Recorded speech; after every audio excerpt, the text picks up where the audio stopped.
Emang lu yakin sis mau nitipin mimpi lo itu buat anak-anakmu si 4 ini? Yakin? Aduh, tapi nggak apa-apa sih. Gue penasaran aja. Mereka masing-masing punya hobi yang berbeda, mereka punya karakter yang berbeda, mereka punya kesenangan atau passion yang berbeda. Itu saya masih bebaskan mereka memilih dan mencoba yang mana sih yang paling pas untuk karakter dan passion mereka.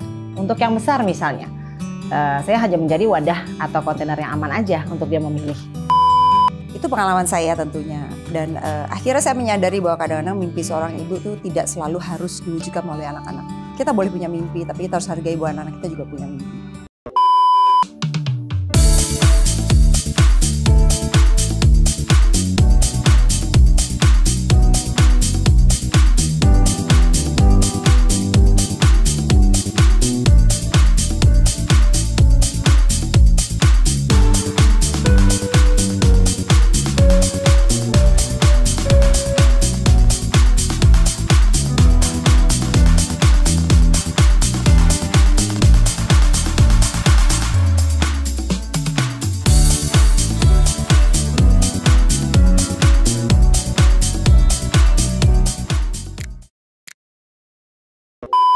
Menitipkan mimpiku di anak-anak.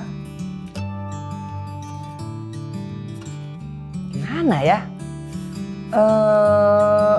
Aku tuh sebenarnya penasaran banget gimana dengan Mbak Indira ngurusin 6 anak, terus nitipin mimpinya ke 6 anak tersebut.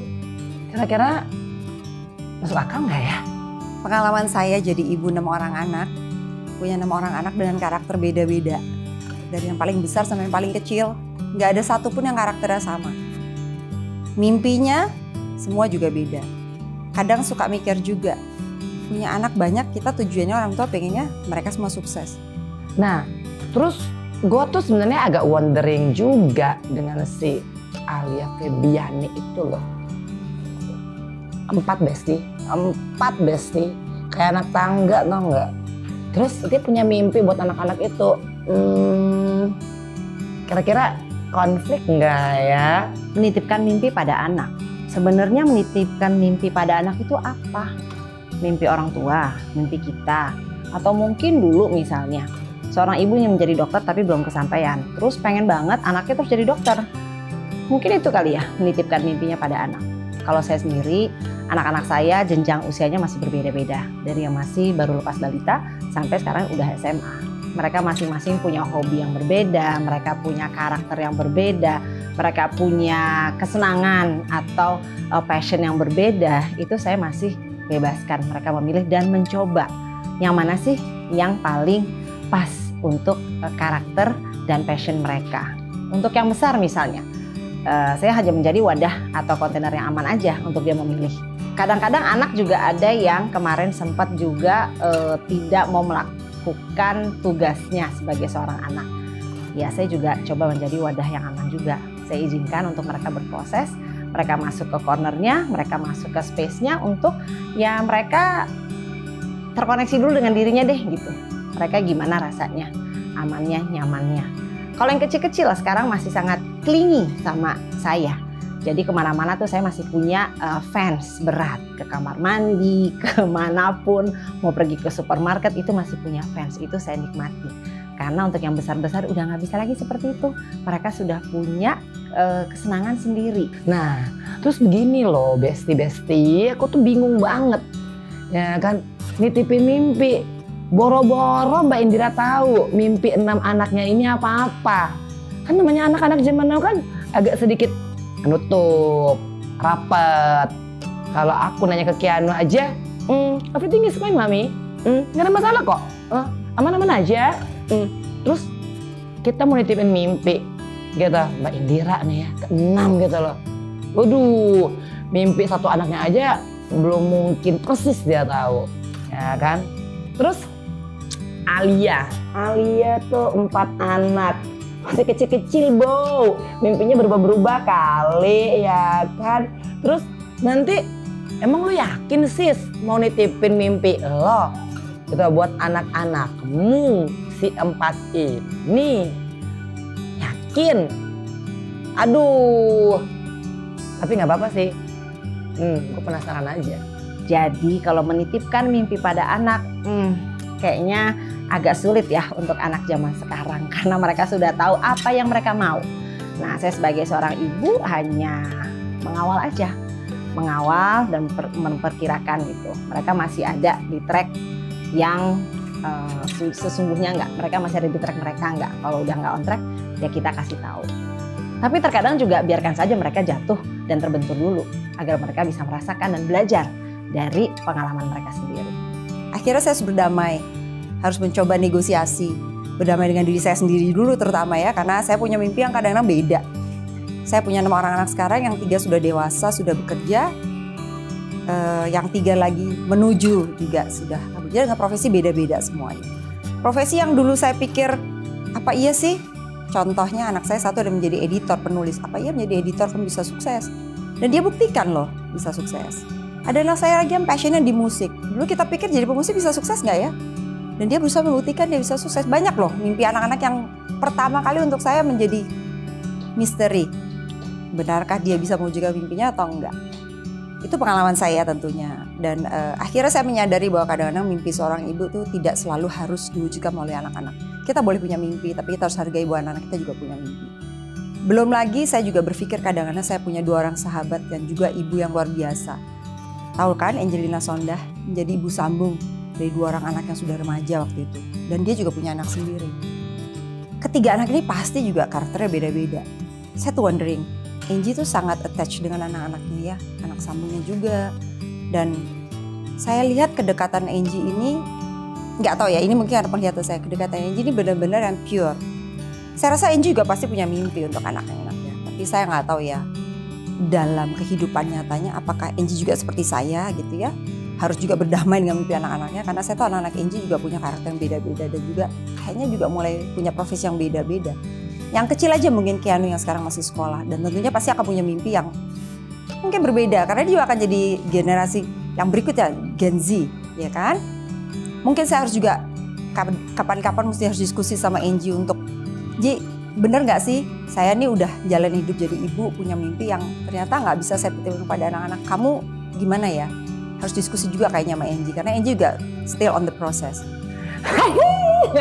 Ya ampun, bener tuh Mbak In gitu loh. Bisa gitu berdamai dengan diri sendiri ketika tahu katakanlah mimpi dari seorang Mbak Indira ke anak-anaknya tuh agak meleset sedikit. Enggak sih, sebenarnya karena apa? Karena aku tuh sama Opa begitu. Aku tahu Opa sebenarnya agak kecewa dengan mimpinya dia yang tidak tersalurkan kepada Angelina Sondah. Jadi aku tahu sih pasti mau sedikit ya, gak apa-apa, gak mau berdamai dengan diri sendiri, gak apa-apa deh anak gue jadi begini, gak apa-apa deh anak gue. Tapi sebenarnya mungkin walaupun 0,01111% itu pasti ada rasa kecewanya. Kok anak gue tuh gak jadi seperti yang gue mau sih? Kok anak gue kok gak bisa sih menangkap bahwa aku tuh pengen dia jadi ini, aku tuh pengen dia jadi itu gitu loh. Tapi kan namanya orang tua kan harus, I'm fine, gak apa-apa. Let's just do what you want to do, ya kan? Nah, terus aku punya mimpi mau dititipin ke Keanu Sahwa Alia. Aku sendiri merasa sebagai anak yang tidak sanggup untuk mewujudkan keinginan dan mimpi ayahku. So aku tuh kayaknya punya less target deh. Terus apa ya? Udah nggak mau bikin ekspektasi yang tinggi terhadap mimpi anak-anak, mimpi aku di anak-anak. Karena based on my experience dan seperti yang katanya Kak Halil Gibran itu ya sudah. Yang mbok diikhlasi, anak itu kan udah bagaikan busur panah. Kalian itu orang tua hanyalah sebagai busurnya. Anak panahnya itu adalah anaknya. Kalian udah ngarahin, kalau dia perginya nggak sesuai target, melenceng-melenceng sedikit. Karena angin kah, karena udaranya kah, yang mbok diterima aja, bukan begitu?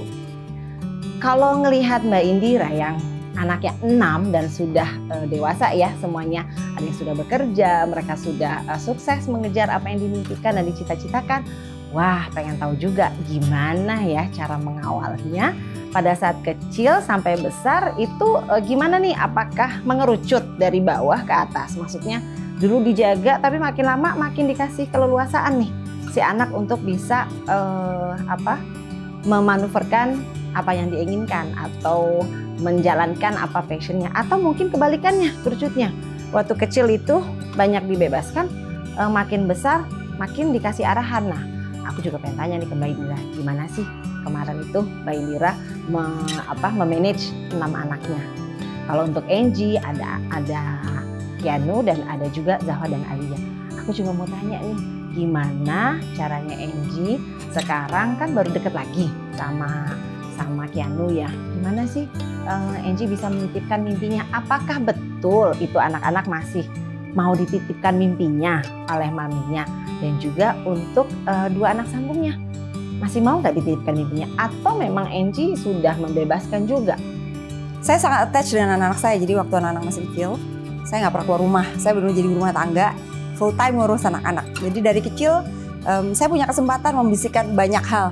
Tentunya positif ya untuk anak-anak saya. Jadi ketika mereka tumbuh remaja, menjadi lebih dewasa, lumayan banyak kayaknya apa yang saya bisikin tuh masuk di kepala. Jadi kita kurang lebih punya mimpinya hampir sama. Cuma memang perjalanan kehidupan anak-anak dengan tingkat pendidikan yang makin tinggi, mereka bisa melihat banyak peluang lain, opportunity lain yang mereka rasa ada passion mereka untuk mimpi mereka sendiri. Well, it's okay, boleh gitu. Dan saya rasa saya cukup moderat. Saya selalu berikan kesempatan anak-anak juga untuk memilih. Tapi tentu dengan catatan bahwa semua pilihan itu ada konsekuensinya. Dan saya minta anak-anak bertanggung jawab atas pilihannya. Jadi mimpi apapun itu, ketika kamu sudah memilih untuk mewujudkan, ya kamu harus konsisten, harus bertanggung jawab atas pilihan itu sendiri. Jadi jangan nanti menyesal dengan mimpinya sendiri lalu menyalahkan, dulu saya nggak dikasih tahu sih, atau saya nggak pernah tahu bahwa mimpi ini salah dan sebagainya. Rasanya wajar ya, anak-anak sekarang juga memang lebih advance cara berpikirnya, nggak bisa lagi seperti zaman saya dulu. Well anyways, zaman saya aja, saya sama orang tua saya aja bisa bernegosiasi gitu ya. Orang tua saya juga cukup moderat untuk zaman itu, nggak pernah menitipkan mimpi juga, walaupun pasti ada yang dibisikkan, pastilah semua orang tua pasti begitu, bener nggak sih?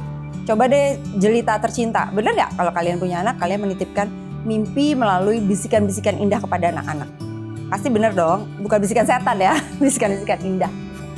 Ya, rasanya wajar jadi orang tua karena kita ingin semua yang terbaik untuk anak-anak. Bilang ada kerucut, apa sih maksudnya kerucut? Mungkin maksudnya mimpi yang menjadi kenyataan apa gimana ya? Kayaknya gini deh mungkin ya, Alia. Waktu anak-anak kecil tadi saya udah bilang ya, karena saya attach sekali dengan anak-anak, saya didik anak-anak saya dengan sangat telaten. Saya tidak pernah meninggalkan mereka sampai mereka cukup usia untuk bisa sekolah, bisa menyampaikan pendapat dan sebagainya. Banyak hal yang kita dari kecil seringkali sudah bisa berdiskusi. Jadi ketika mereka tumbuh remaja, dewasa justru makin mengerucut. Makin mengerucut itu makin mengecil justru. Ya, waktu kecil lebih lebar yang bisa didiskusikan, lebih banyak. Makin besar justru makin mengerucut. Karena akhirnya mereka tahu tujuan kemana mereka mau sampai. Saya berikan kebebasan tapi tentunya dengan koridor. Artinya bahwa ya itu tadi sekali lagi saya bilang, apapun mimpimu wujudkan. Dan kamu harus tanggung jawab atas pilihanmu itu. Gitu. Nggak tahu kalau suatu hari nanti ternyata mimpi itu memang menjadi kenyataan dan mereka bisa sukses, itu ya kita sebagai orang tua pasti cuma bisa ikut bahagia ya. Tapi kalaupun mereka gagal, tentunya kita juga akan tetap menjadi supporting system. Bukan berarti terus kita menyalahkan dia atas mimpinya kan. Dan ya rasanya cukup fair ya. Yang penting kita sebagai orang tua sudah cukup membimbing mereka, meng-guide mereka. Tapi bagaimana menjalaninya ya harus kembali lagi kepada anak kita masing-masing. Karena bagaimanapun juga anak itu, walaupun anak kita, dia adalah pribadi yang berbeda. Dia orang lain dan dia bukan kita. Setuju nggak Jelita?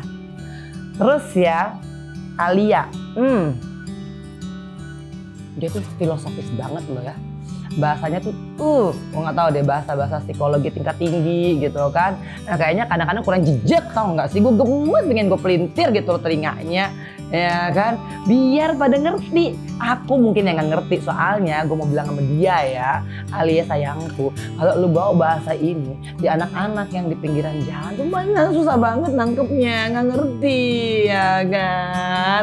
Nah jadi maksudnya adalah pertama pokoknya ya udah, wadah kontainer, ntar yang diambil wadah beneran loh ya, ya kan, kontainer beneran loh, ntar dia bawa tuh kontainer, ya kan. Jadi mungkin tuh jadi ibu yang bisa mendengarkan, gitu kan. Itulah bahasa wadah gitu. Jadi oke, anak gue mau kemana ya udah gue dengerin sambil gue terus arahin. Nah satu nih yang harus kita diskusin sama-sama sebenarnya sama Alia. Tadi juga kan nanya gitu kan, anak-anak masih kecil gitu. Terus gue sebagai ibu sambung, itu kayaknya perlu satu konten sendiri bahas gimana jadi ibu sambung. Nah terus kalau misalkan aku, Keanu ya sepantaran Alia, anak-anak Alia maksudnya aku. Anaknya Alia sama Keanu itu abang tuh sama Keanu tuh gak beda-beda jauh.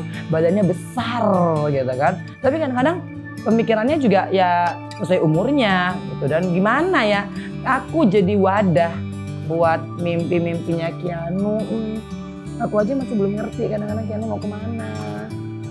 Gini loh sis, yang dimaksud dengan wadah adalah kita nih sebagai, kalau kita mau nanam benih kan tempatnya nih perlu disiapin dulu. Nah kita tuh sebagai tempat dari benih yang akan tumbuh. Nah kalau tempatnya aja udah penuh, gimana benihnya mau tumbuh? Nah tempatnya ini kita harus sediakan tempat biar mereka bisa tumbuh dengan aman, penuh dengan cinta gitu. Jadi mereka bisa memilih jalannya sesuai dengan passion dan memang keinginan dia, emang cita-cita dia gitu. Nggak perlu takut untuk bisa mengejar passion dari dirinya. Karena ternyata anak-anak itu ya, yang aku lihat itu, pada saat mereka melihat bahwa ibunya atau bapaknya berani untuk mengejar mimpi mereka, passion mereka gitu. Mereka juga ngeliat, oh itu cara ibuku juga ternyata punya mimpi ya. Berarti aku juga boleh dong mengejar mimpi aku gitu. Nah kalau kita diskusi kan sama-sama menghormati gitu. Anak punya mimpi, orang tua juga punya mimpi. Dan gak apa-apa loh kita mengejar mimpi kita masing-masing. So by the way ya, sahabat Kema, sahabat Jelita dimanapun Anda berada, pokoknya ingat aja, kami yang ada di sini tuh ingin berbagi bagaimana agar supaya kita tuh nggak stres ketika mimpi kita tidak terwujud melalui anak-anak kita. Kenapa? Karena anak kita bukan sepenuhnya milik kita. Anak kita itu kan cuma titipan. Ketika Allah menitipkan anak untuk kita didik dengan benar, dan yang penting kita bekali dengan iman yang baik, begitu. Dan untuk mimpi-mimpi kita kepada anak-anak, kalau aku merasa perlu untuk memberikan sedikit rambu-rambu kepada anak-anak begitu ya. Tapi whether they like it or not, and sometimes mungkin mereka tuh akhirnya melenceng sedikit, kayak ke Sahwa, kayak ke Alia, kayak ke Keanu gitu. Aku hanya bisa mendoakan mereka saja. Semoga mereka menjadi yang terbaik buat diri mereka sendiri. And then Sahwa, Alia, Keanu, I love you more than words. Oke, jadi para jelita tercinta, sekali lagi kita mesti mengingatkan kembali kepada diri kita sebagai seorang ibu bahwa bagaimanapun juga anak-anak itu, walaupun dia anak kita tapi dia bukan milik kita. Kita boleh punya mimpi, tapi mereka juga berhak punya mimpinya sendiri. Apapun mimpi itu, selama mimpi itu baik dan selama mimpi itu bisa diwujudkan, kita harus saling mensupport. Dan ketika mimpi itu betul-betul bisa diwujudkan, tentu kita harus ikut berbahagia dengan anak-anak kita. Kalaupun mimpi itu gagal diwujudkan, tetap kita harus mensupport.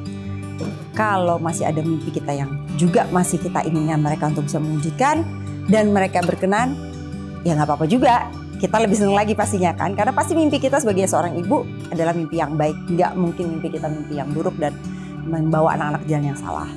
Saya sebagai seorang ibu yang anak-anak sudah mulai punya profesi masing-masing. Betul, profesi anak saya macam-macam nih, ada yang dokter, ada yang lawyer, ada yang editor ya. Saya cukup berbahagia karena ternyata anak-anak saya mewujudkan mimpinya melalui profesi masing-masing dan alhamdulillah mereka juga berbahagia. Kita tunggu lagi gimana nanti ke depannya, karena saya nggak bisa bilang juga anak-anak saya udah sukses. Masih menunggu perjalanan mereka masih panjang tentunya. Tapi apapun itu pencapaian mereka untuk mewujudkan mimpi-mimpinya harus kita dukung. Baik sahabat Jelita, kalau dari saya, anak-anak biarkanlah mereka bertumbuh sesuai dengan perjalanannya masing-masing. Izinkan mereka menjalani dan mengarungi. Mau jatuh ya jatuh nggak apa-apa, tapi kita tetap menjadi safety netnya di bawahnya mereka. So izinkan aja mereka berjalan. Setuju ya Jelita ya? Oke, jangan lupa nanti kalau tonton video kita ini harus like, share, komen, dan subscribe pastinya. Dan jangan lupa saksikan selalu Jelita setiap hari Sabtu jam 4 sore. Sahabat Jelita, pokoknya apabila ada salah-salah kata, ada yang gak berkenan, ini hanya sekedar konten. Mudah-mudahan bisa bermanfaat buat saya sendiri, buat kami semua, dan juga buat yang nonton. Assalamualaikum warahmatullahi wabarakatuh.